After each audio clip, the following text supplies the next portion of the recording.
Hey, everyone. There's a profound saying that only the naive believe physical suffering stems solely from the physical.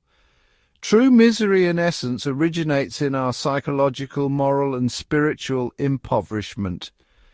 Treating just the physical is like putting a plaster on a broken bone. It's a temporary fix at best.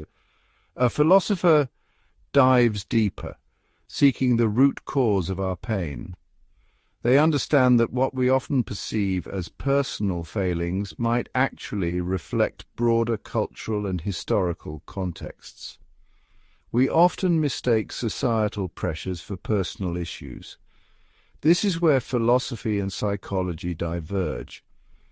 Psychology deals with individual minds and behaviors, using scientific methods to address personal struggles. It's like examining one tree in the forest. Philosophy, on the other hand, grapples with the universal human condition. It looks at the entire forest, asking the big questions about existence, morality, and the meaning of life.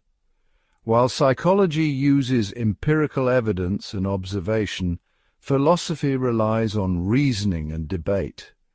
Together, they offer complementary insights into understanding the human experience.